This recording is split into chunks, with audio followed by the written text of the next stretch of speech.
Começa agora o programa Papo Cultural, com Deise Candreva.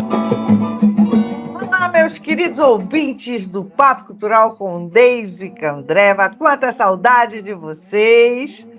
Hoje estamos aqui recebendo mais uma vez o nosso querido amigo, grande profissional, o nosso psicólogo predileto, que é o doutor Elcio Júnior. Como vai, meu amigo? Que bom tê-lo aqui conosco. Como vai, Deise? É um prazer enorme estar aqui de novo, né, no Papo Cultural, né, na Rádio Luna Rio, falando sobre esse assunto aí, que é um assunto muito importante, né, principalmente na nossa sociedade, né, a gente poder falar um pouco sobre depressão. É isso aí. Como de praxe, vamos iniciar com uma breve oração.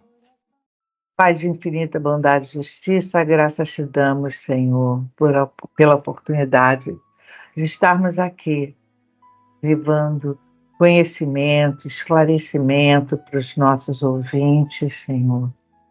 Abençoa o nosso querido amigo, Dr. Elcio Júnior, a sua família, o seu trabalho, Senhor, com muita saúde, muita paz, muito amor, muita prosperidade, muita união e harmonia plena. Que ele possa sempre, ó Pai, conseguir tocar no coração das pessoas para auxiliá-los no seu psique, no encontro de si mesmo em cada paciente dele, que ele seja sempre luz, ó Pai. Abençoa cada um de nossos ouvintes. Tu sabes, ó Pai, a necessidade de cada um. Que teu Santo Espírito toque o coração de cada uma das pessoas que, por acaso, essa entrevista chegar, seja de qual lugar do mundo, possamos atingir a esses corações através do teu Santo Espírito, porque nós somos apenas instrumentos. E que saibamos sempre nos colocar assim, como instrumento em suas mãos, para levar a tua palavra, o teu conhecimento, a tua sabedoria, para que sigamos o teu caminho e o exemplo do teu Filho amado, Jesus. É o que eu te agradeço hoje e sempre. Amém. Amém. Eu tenho, assim, a oração é uma coisa tão poderosa, sabe? Sim. Que nos traz, assim, tanta confiança, tanta tranquilidade, né? Sim. Isso é muito importante. E a oração É, é um item extremamente importante, né? Principalmente na vida, né, que vivemos hoje, né? Esse corre-corre, né? É muito importante que a gente tenha essa sintonia com Deus, né? exatamente. E quando as pessoas estão em depressão, né, é um grande auxílio. E hoje o senhor vai falar sobre isso, né? Uhum. Sim, a depressão é hoje, né, vamos dizer assim, hoje é considerado um dos transtornos, né, dos transtornos mentais que mais atinge a população do planeta, né? Pode-se dizer que, segundo a OMS, na realidade, provavelmente quase toda a população do planeta vai experimentar um momento, né, ou um quadro depressivo em algum momento na vida, né? E é uma doença altamente incapacitante, né? O que mais se fala em relação à depressão é que, assim, independente do quadro, né, ela traz, na realidade, um grande sofrimento, que não e normalmente a gente associa a uma questão de somente de cunho emocional, mas é um transtorno que afeta muito o corpo, né, de alguma forma, e traz, na realidade, esse sofrimento, ele muitas vezes está correlacionado ao trabalho, às relações afetivas, né? Seja no ambiente familiar, seja em casa, seja as relações com as pessoas, né? Segundo a OMS, cara, cerca de 800 mil pessoas morrem, né, por suicídio a cada ano. Então, assim, numa situação mais grave, né, que pode estar correlacionada ao quadro depressivo, né, o suicídio, né, muitas vezes tem uma correlação direta com o quadro depressivo. Eu passei por duas vezes situações sérias relacionadas à depressão. A primeira foi quando eu estava casada, meu filho mais velho estava com 2 anos e eu tinha o marido, mas eu não tinha o marido. E aí, é, uma situação muito complicada, e quando eu me peguei com o seguinte pensamento: para que a gente vive? Para que a gente respira? Todo mundo vai morrer um dia. E eu falei: opa, peraí, que negócio agora complicou. Que negócio é esse, Deise? Não pode, não. Aí eu cheguei, aí eu falei: não, não, não, não, isso não é de Deus, não. Peguei minha Bíblia, aí fechei a Bíblia, eu falei assim, orei: Senhor, me mostra uma mensagem, por favor, me dá uma palavra. Aí, de olho fechado, virei a Bíblia, abri a Bíblia, aí veio Gerações. Veio Gerações. Então, aí veio, né? Fulano que é filho de Beltrano, que é filho de Ciclano, que é filho de não sei o que. Eu falei: Senhor, olha só, eu acho que o senhor não entendeu o que eu estou precisando. Eu estou passando. O senhor sabe tudo que eu estou passando, Senhor. O senhor sabe todo o sofrimento. Eu, uma mulher fiel, amiga e tal, mãe, e eu passando por essa situação, Senhor. Vou fechar. Eu fiz isso mais 10 vezes, juro para você, meu amigo. E toda vez eu com o olho fechado e virava para cá, virava para lá, e abria. Quando abria, aleatoriamente, só que as gerações. Eu falei: Senhor, não estou entendendo o que o senhor quer falar comigo. Dessa vez eu não estou entendendo o que o senhor quer falar comigo. Meu Deus do céu, é kármico esse lado, né? Que é isso? Isso aí é mal de gerações da minha família? O que é isso, né?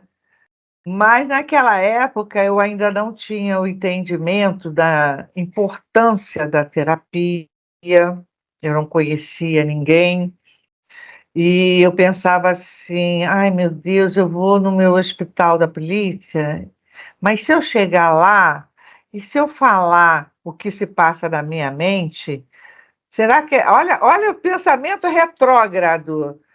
Eu chegar lá, eles vão me botar no doutor Eiras, vão me dopar, eu vou ser uma prisioneira. Olha que pensamento mais Sim, idiota! Mas sim, é Deise, mas falta de conhecimento. Aí, com muito custo, eu fui. Deus foi me ajudando, mas isso afetou durante muito tempo. O senhor pode falar sobre esse exemplo? E essa mentalidade retrógrada que as pessoas sim, têm, como eu tive, e que foi muito difícil para mim sair, né, sim, disso, né, e traz sequelas para o resto da vida. O sim. senhor pode falar? Sim, é isso que você está falando, é muito, muito importante, pontual, e é extremamente importante a gente tocar nesse assunto. tratamento para a saúde mental, ainda existe um estigma muito grande, né, de ah, eu estou querendo dizer que eu estou ficando louco. Eu até brinco, digo que na realidade a terapia, ali eu vejo muito mais pessoas normais do que loucas. No set terapêutico existem muito mais pessoas ditas normais com problemas que são muito semelhantes aos problemas do nosso cotidiano. A diferença, eu costumo sempre dizer que, por exemplo, a depressão é uma pressão extrema, né? Uma sobrecarga, na maioria das vezes é isso. Em algum momento na nossa existência, nós passamos por situações de sobrecarga, né? O diferencial é que quando a gente não tem depressão, né, nós passamos por essas situações de pressão, nós suportamos, né, nós suportamos a carga, e aí, quando nós tentamos ou buscamos uma solução para aquelas situações ou circunstâncias, a gente joga a carga de lado, dá uma respirada e aí você segue a vida, porque isso faz parte do curso da vida. Lidar com adversidades, problemas, né, do cotidiano, isso faz parte da existência humana. Né? O problema, qual é o diferencial aí? A depressão é quando você passa por essas situações de sobrecarga e aí você faz todo esse caminho, você resolve as questões e você não tem um tempo de você poder respirar, porque logo depois vem outro problema e aí você fica abarrotado de coisas, de responsabilidades, mais sobrecarga, e aí todo ser humano tem um limite, né, de suportar, né? Existe uma palavrinha, né, que em terapia normalmente a gente usa muito, que é resiliência. O que é ser resiliente? Ser resiliente é você ter a capacidade de suportar as adversidades. Né? A própria palavra estresse é como se você estivesse puxando um barbante até o seu limite. Limite. Era assim. E para tudo existe um limite. Quando você ultrapassa o limite, aí você sofre as consequências, porque muitas vezes a gente ultrapassa os limites. Só que uma vez ou outra, você vai suportar, você vai ter uma sobrecarga, e aí você vai necessitar de um tempo, né? De um tempo para você poder olhar para si e poder respirar um pouco melhor, e aí olhar para a sua vida e seguir adiante. Só que a depressão é um acúmulo, é uma sobrecarga contínua, e aí a gente sempre fala que a depressão ela tem níveis, né? Então eu costumo dizer que, por exemplo, na terapia, eu jamais encontrei uma pessoa com um quadro de depressão leve. Por quê? Porque as pessoas entram já nesse padrão de atitude, de comportamento diante da vida, de sobrecargas, né? Você vai suportando, e aí você emenda em outra situação, e aí você vai seguindo a sua vida. Só que você já está no esquema de sobrecarga e você acha que vai dar conta. E você dá. No início, você vai ultrapassando esse limite de suportar, só que chega uma hora que você paga o preço. O que é pagar o preço? Esse quadro vai aumentando e você começa a ter problemas que não são só emocionais, mas são físicos. Quantas e quantas pessoas descobrem um quadro depressivo depois de descobrirem também outras doenças?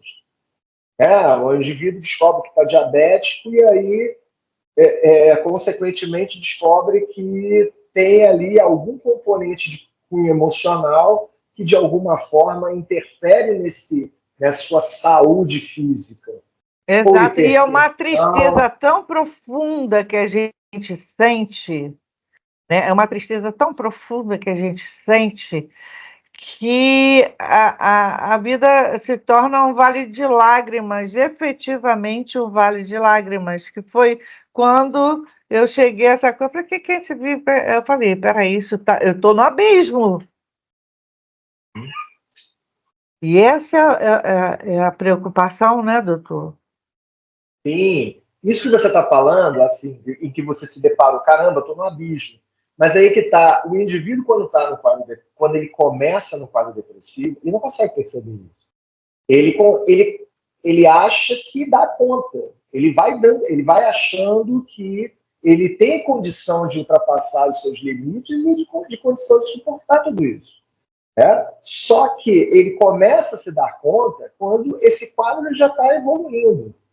Entendeu? Por isso que eu digo que eu, particularmente, nunca vi uma pessoa com quadro depressivo leve em terapia. A maioria das pessoas, quando buscam a terapia, elas já estão num quadro severo, com vários sintomas. E a gente vai falar aqui um pouco sobre os sintomas da depressão. Né? Outra coisa também que eu acho que é importante falar é que existem tipos de depressão. Né? Então, por exemplo, vou pontuar aqui, porque senão fica muito extenso. Né? Então, existe episódios depressivos, existe transtorno depressivo maior, que é o transtorno mais conhecido. Existe o transtorno, a bipolaridade, né? Existe a depressão pós-parto, né? Existe um tipo de depressão que a gente chama de depressão sazonal, que é uma depressão que não é muito comum aqui no hemisfério sul, né? Mas o hemisfério norte, que tem devido ao clima também, né? Exatamente. Por exemplo, em ambientes que têm invernos rigorosos, né? Que podem, as pessoas podem ficar em ambientes isolados, né? Eles podem desenvolver quadros depressivos por conta dessa questão, né? Específica. Isolamento, né, também, né? Que nem aconteceu na Covid. Muitos casos de suicídio por causa desse isolamento, né? Com certeza. A pandemia trouxe, não foi só uma pandemia do Covid, com certeza foi uma pandemia de transtornos mentais. O aumento significativo de transtornos mentais a partir desse processo da pandemia culminou em um adoecimento da sociedade de uma forma plena, né? Então, a gente sabe hoje que existe um número muito grande. Eu atendo pacientes que até hoje não conseguem sair de casa. Né? Tem gente que diz assim, não, isso é real? É real. Existem pessoas que ainda não conseguem sair de casa por conta da pandemia. Então, a pandemia realmente trouxe uma consequência extremamente significativa em termos de prejuízo de saúde mental. Eu, quando também a outra parte que foi muito pesado para mim, foi quando eu reformei. Eu reformei com 20 anos de efetivo serviço, em 2002, né, da Polícia Militar. Eu já era oficial, que eu sou da primeira turma de sargento feminino, mas eu já era oficial. Eu reformei como capitão. Então, porque o meu trabalho na polícia foi que me ajudou ali, porque eu enfiei de cara no meu trabalho. Sim. Entendeu? Então, foi quando eu separei e tal, e fez de cara. Então, quando aconteceu de eu ter que operar a coluna por causa de hérnia de disco, operei L4, L5, L5, S1, eu fiquei muito, muito, muito mal, né? E porque era o meu tudo, né? Os meus filhos, mas também o meu trabalho, que eu me senti ali valorizada, porque eu sempre desempenhei um excelente, graças a Deus, um excelente serviço, então tem uma coleção de elogios. E isso tudo ajuda a autoestima, né?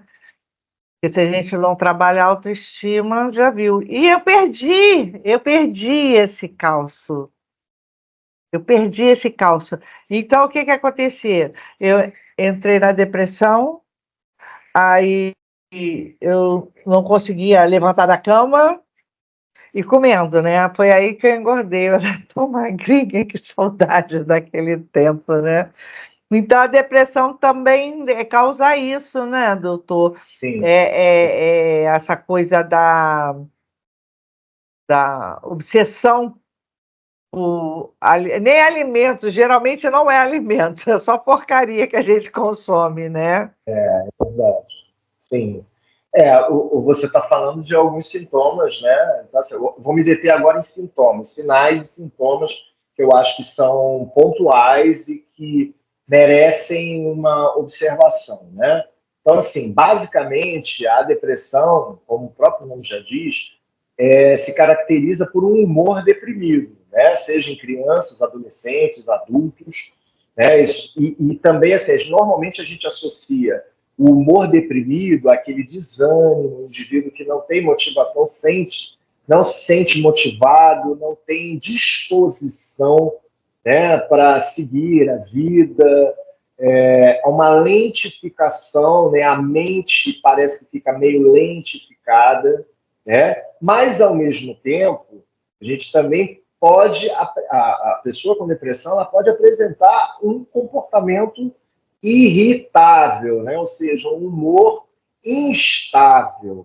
Normalmente a gente associa a depressão àquela pessoa que quase não responde, ou que, como é que você está? Está tudo bom? É a mesma coisa, não quero falar muito, mas pode acontecer um estado de agitação e irritabilidade, aquele indivíduo que vira tolerância zero, né? A gente tinha um personagem de humor que era chamado. Lá vem esqueci até o nome do personagem, né? O fulano vem aí, o tolerância zero. Ele não se importava nada, ele era sempre irônico com todo mundo. Então, a depressão também pode apresentar esse comportamento, que é um comportamento extremamente inverso a esse, né? Do humor deprimido. Né? Interesse diminuído, ou seja, que é característica do humor deprimido. Perda de prazer, a gente chama isso de anedonia, de ter dificuldade de fazer qualquer tipo de atividade. Né? Não tem interesse em desenvolver algum tipo de atividade. A alteração de peso ou distúrbio do apetite, que é isso que você estava falando agora há pouco. Né? Assim, por exemplo, para crianças isso pode significar ou aumento do peso ou falha, né? Ou seja, perda, né, de peso. Por exemplo, os transtornos alimentares, né, a anorexia, a bulimia, que são transtornos gravíssimos. Né? Inclusive, a anorexia pode realmente levar uma pessoa à morte, a depressão também, né? Mas, assim, a anorexia é algo tão grave que necessita de intervenção imediata. Né? E, assim, esses transtornos alimentares, eles são carregados de sintomas muito bem definidos da depressão. Né? Mas tem pessoas que, por causa de dieta do corpo ideal, também entra para essa. Como é que é o nome? A anorexia. Anorexia, exatamente. Né? Eu já vi nas redes sociais pessoas que estão assim, um esqueleto, mas elas se enxergam gordas. Gordas, exatamente. Há uma distorção na própria percepção. Chega a ser uma coisa que a gente chama de quase uma psicose, é uma distorção da realidade. E é uma distorção mesmo, porque ela não consegue se ver magra, ou seja, ela não consegue se dar conta de como ela verdadeiramente está. Então, ela se vê gorda, e aí, consequentemente, ela não come absolutamente nada. Então, tem casos que precisam de intervenção mesmo, assim, tem que ser internada, entendeu? Tem casos graves, né? Por isso que, assim, quanto mais cedo se identificar esses sintomas do quadro depressivo, melhor é no sentido do tratamento. E o tratamento é outra coisa também que a gente vai falar, né? O tratamento, normalmente a gente correlaciona o tratamento da depressão sempre, o tratamento psiquiátrico e o tratamento psicológico. Só que esses são os tratamentos, né? São os tratamentos terapêuticos. Mas, além dos tratamentos terapêuticos, é importante entender que tem outras coisas que podem melhorar a qualidade de vida de uma pessoa com depressão. Além da medicação e da terapia. Existem as ações terapêuticas, né? E são coisas, por exemplo, a alimentação, uma boa alimentação, você ter uma atividade física. Hoje se sabe que qualquer atividade física melhora a produção dos neurotransmissores, que são substâncias que o cérebro produz que nos dão a sensação de A bem-estar. dopamina, né? Isso, dopamina. Dopamina, serotonina, noradrenalina, GABA, que mais? Endorfina, Endorfina. ocitocina, que é vamos dizer assim, o neurotransmissor relacionado ao prazer, né, ao sexo, à sexualidade. Uhum. Então, essas substâncias, o que se sabe hoje é que o indivíduo que tem um quadro depressivo, ele tem uma desregulação dessas substâncias. Isso a gente está falando aqui no sentido bioquímico, né? Sim, sim. Mas, assim, é claro que a medicação ela é fundamental para se regular isso, mas não é só a medicação. A medicação ela vai dar o básico, mas só a medicação não vai trazer a qualidade de vida para a pessoa com depressão. Né? A terapia é extremamente importante, porque é na terapia que a pessoa ela vai encontrar estratégias para poder lidar com o quadro depressivo. E a atividade física, de certa forma, ela induz ao indivíduo se relacionar com outras pessoas e sair daquela bolha, né? Exatamente. Existem várias ações terapêuticas, né? Como eu disse aqui, atividade física, seja ela qual for, né? Uma boa alimentação, né? Atividades terapêuticas como meditação, yoga. Hoje se fala muito sobre um tipo de meditação no mundo corporativo, né? Que se chama mindfulness. O que é o mindfulness? Na realidade, o mindfulness, essa palavrinha mágica aí no mundo corporativo, é a meditação. Só que é uma meditação, vamos dizer assim, mais elaborada para o mundo do ambiente de trabalho, entendeu? E hoje, não sei se você sabe, as empresas, não sei se você sabe disso, e aí entrando num outro tema que tem a ver com a depressão, né, que é a síndrome de burnout. Não sei se você já ouviu falar sobre isso. Já ouvi falar. O que é a síndrome de burnout? É a síndrome do esgotamento profissional. São aquelas pessoas que começam a apresentar. Que dá um branco assim e ela... Exatamente. Não sabe sabe nem onde que ela está, o que ela está fazendo. Aconteceu com uma repórter há um tempo atrás, que ela estava no ar e, de repente... Isso, né? Exatamente. Essa repórter, hoje, ela levanta a bandeira do trabalho, vamos dizer assim, da qualidade na saúde mental para o trabalhador. Porque hoje existem muitos colaboradores de empresas que estão se afastando do trabalho por conta de quadros de transtornos mentais. Existe um termo que a gente chama de absenteísmo. O que é o absenteísmo? São os colaboradores que estão se afastando do mercado de trabalho por transtornos mentais. E muitos desses transtornos se correlacionam com a depressão. Só que o que se fala mais, basicamente, é a depressão do colaborador. Só que, na realidade, o que é o burnout? É uma sobrecarga.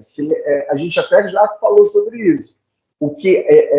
que é um sintoma muito correlacionado ao quadro depressivo é o indivíduo que entra no processo de sobrecarga. Então, no ambiente corporativo, no ambiente de trabalho, muitas vezes existe uma sobrecarga, existem profissões que têm uma carga, né, ou seja, uma sobrecarga natural. Por exemplo, a sua profissão, né, você é da área de segurança. A área de segurança, a área de saúde, que é eu trabalho num hospital oncológico. E a área de educação, essas três áreas são áreas que naturalmente têm uma sobrecarga de trabalho, seja ela sobrecarga no sentido de dupla jornada, de, às vezes, tripla jornada, como eu vejo muitos professores que trabalham de manhã, de tarde, de noite, e não sei como eles conseguem fazer isso, né? Porque isso aí, com certeza, vai trazer uma sobrecarga em algum momento. Então, o risco desse profissional desenvolver esse burnout é muito grande. E quando esse indivíduo sofre esse burnout, ele com certeza ele vai adoecer. Ele começa a adoecer fisicamente, começa a ter dor de cabeça, esses sintomas básicos, né? Mal-estar, e aí às vezes aparece a hipertensão, às vezes aparece as doenças que são mais comuns aí quando o indivíduo chega nessa faixa etária de 40, 50 anos, né? E aí começam a aparecer essas doenças crônicas, né?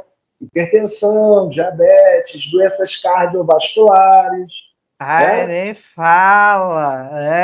Quer dizer, é para falar, não é que não é para falar, não, é para falar.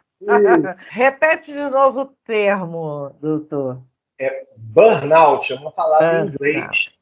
Burn, queimando, e out, fora, né? Ou seja, queimando, incendiando, né? Vamos dizer assim. Então, essa síndrome, na realidade, tem levado muitos colaboradores a se afastarem do mercado de trabalho. Né? Eu ia até fazer um comentário aqui, que, na realidade, lembrei. Hoje existe uma lei, o governo, né, vamos dizer assim, o governo federal, exatamente por conta desses casos que vem aumentando consideravelmente,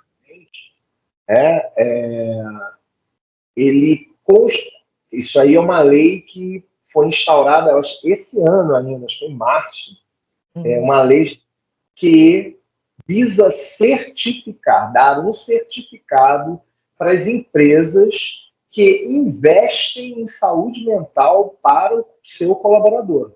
Então, as empresas que investem em saúde mental, em dar uma qualidade de vida melhor para o seu colaborador, vai ganhar esse certificado. E esse certificado, qual é vamos dizer assim, qual é o benefício de uma empresa ter esse certificado? Esse certificado, na realidade, essa empresa, na realidade, ganharia, na realidade, diminuição de impostos, né? Teria lá, vamos dizer assim, alguns benefícios. Alguns anos atrás, eu li, agora eu não me lembro onde foi, mas que, por exemplo, nos Estados Unidos, algumas empresas têm o horário de descanso para os seus colaboradores, né, para poder eles produzirem mais. Eles viram que com isso, com atividades ou de distração, alguma distração para eles, ou até o próprio sono ali, a gente tem até rede, alguma coisa assim, para eles descansarem. Ó, você tem tantos minutos que você pode tirar a sonequinha. E quando eles voltavam ao trabalho, depois daquele descanso, ou daquela terapia, daquela atividade, tipo uma atividade lúdica para os funcionários, as empresas passaram a render muito mais do que antes. Sim. Na realidade, essa preocupação com o colaborador é benéfica não é só para o colaborador, é benéfica para a empresa também. Dá lucro, né? Vamos dizer assim, investir verdadeiramente no colaborador.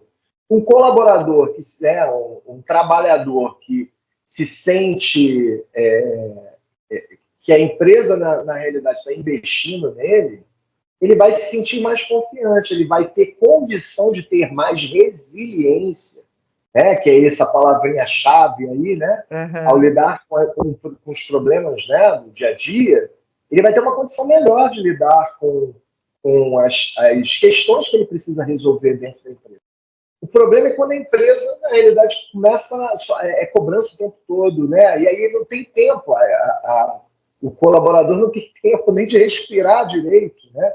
E aí é aquilo que a gente já estava conversando aqui.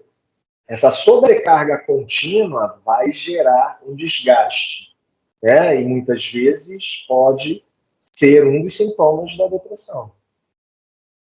É verdade. Eu lembro, eu cheguei a fazer normal no colégio Cenecista Capitão Lemos Cunha. E eu tinha uma professora de português, eu não me recordo agora o nome dela, mas ela sempre entrava na sala de aula, né, com um monte de livro.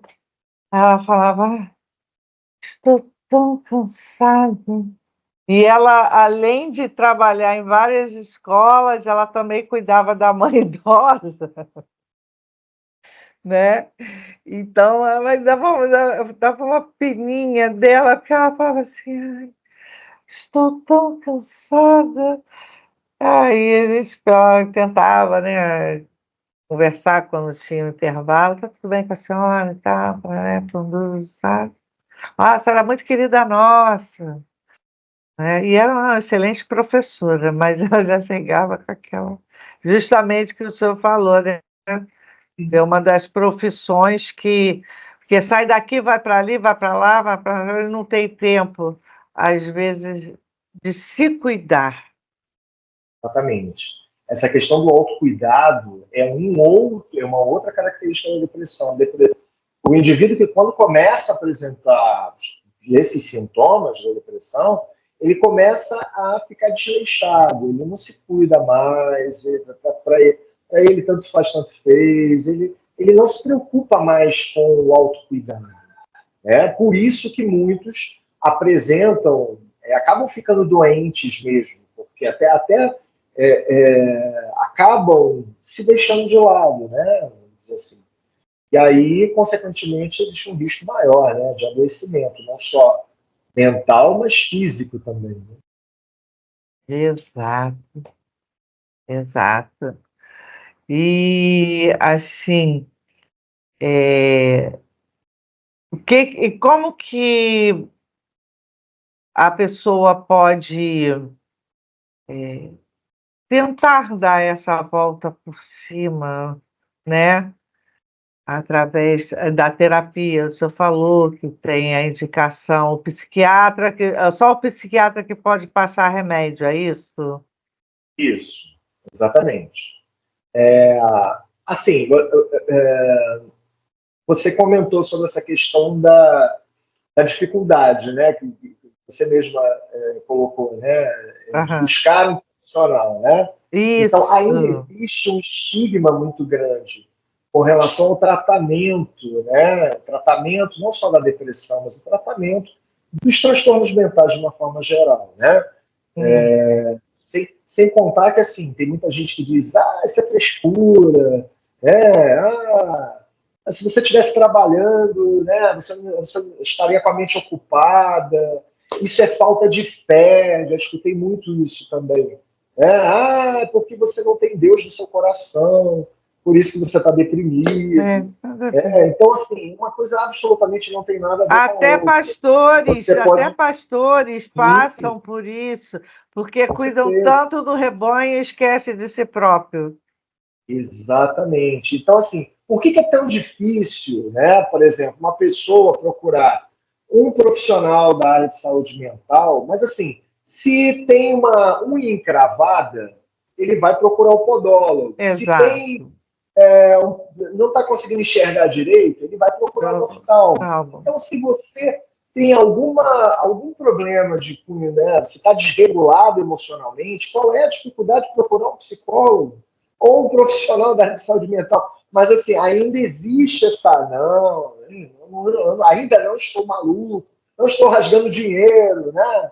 Eu escuto muito isso, né? E muitos pacientes que começam a fazer terapia, eu escuto, até hoje eu escuto isso. Nossa, eu pensei que era tão legal, né? Conversar, falar sobre o que eu estou sentindo. Eu tinha uma visão completamente diferente. Eu achava que você ia ficar me olhando e ia dizer, não, você tem isso, você tem aquilo. E tem gente que acha que parece uma Matrix, né? Eu vou tomar um comprimidinho e aí eu vou sair de lá com todas as soluções dos meus problemas. Eu costumo dizer só que para clarear, para acalmar, para poder clarear a mente, para poder ter o raciocínio, né, isento daqueles pensamentos, aqueles maus pensamentos que podem levar a pessoa a uma atitude muito perigosa, né? Uhum. Muitas vezes eu falo para os pacientes primeira vez que a terapia, às vezes você vai sair dos primeiros atendimentos, aliás, vários, né? Não só dos primeiros atendimentos. Mas às vezes você vai sair com dúvidas, você vai sair se questionando. Mas né? é para isso mesmo, né? A ideia é essa, né? Então, tem gente que acha que eu vou lá e o psicólogo vai me dizer o que eu tenho que fazer. Não, às vezes eu vou, na realidade, eu não vou dizer o que a pessoa tem que fazer, mas é através desse bate-papo, né? A pessoa ela vai começar a entender, a tentar compreender as suas contradições, né? A terapia é mestre em você se deparar com contradições que são suas. Às vezes você está falando de algo que está te incomodando, e de repente você fala uma coisa e aí o terapeuta diz assim, olha, presta atenção no que você está falando. Aí você diz assim, é mesmo, né? Estou falando uma tremenda besteira aqui. Então, assim, essas contradições, né, a gente muitas vezes vai se dar conta, ali no set terapêutico. Então, você sai da terapia refletindo, caramba, olha só. Quando eu fiz a terapia, né, quando eu tive aquele relacionamento que eu não queria mais, mas a pessoa não saía de perto, né, e eu precisava para poder seguir o meu caminho. E uma coisa que eu não sabia que aconteceu, me deu até uma tristeza, assim, porque o tratamento terapêutico, ele tem um período, né? A minha psicóloga, na época, quando falou, olha, eu já estou te liberando da terapia, era tão bom, né? Você pode falar a respeito disso? Então, vamos dizer assim, a tão esperada alta, né? Eu não esperava, eu nem sabia que tinha alta, eu não sabia. Às vezes assim, eu trabalho num hospital oncológico, né? Então, assim, lá a gente lida com câncer, né? Pacientes com diagnóstico, que recebem o diagnóstico, né? E que ou que estão fazendo tratamento, ou situações mais graves, né? Pacientes que estão realmente entrando no que a gente chama de processo de passagem mesmo, né? Estão morrendo. Né? E aí a gente trabalha lá com cuidados paliativos, né? Que é tentar dar dignidade a esse paciente nesse processo. Né? Então, como paciente oncológico, às vezes eu lido com pacientes que já estão bem, emocionalmente, já conseguiram aprender a lidar com as questões do próprio tratamento. E às vezes eu libero o paciente. E aí tem pacientes que dizem assim, pelo amor de Deus, não me libera. Sabe? Porque é muito bom. Mas aí eu falo para o paciente o seguinte, olha só, eu estou te liberando, mas assim, entenda, eu vou estar aqui. Sempre que você precisar, alguma situação de intercorrência, se você não estiver bem, você pode vir aqui apenas como um porto seguro. Mas entenda, você tem que caminhar, você tem que seguir a sua vida, até porque é um ambiente hospitalar, e eu sempre falo o seguinte, olha só, quando você sai da porta do hospital, você tem que olhar o mundo agora, caraca, eu tenho que viver a minha vida. Exato. Então tem muito paciente que se sente acolhido durante esse momento, que foi muito difícil.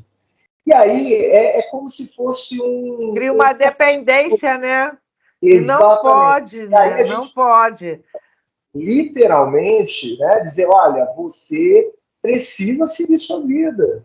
A vida está lá fora do hospital, não está aqui dentro do hospital. O momento que era para você ficar aqui, esse momento já passou.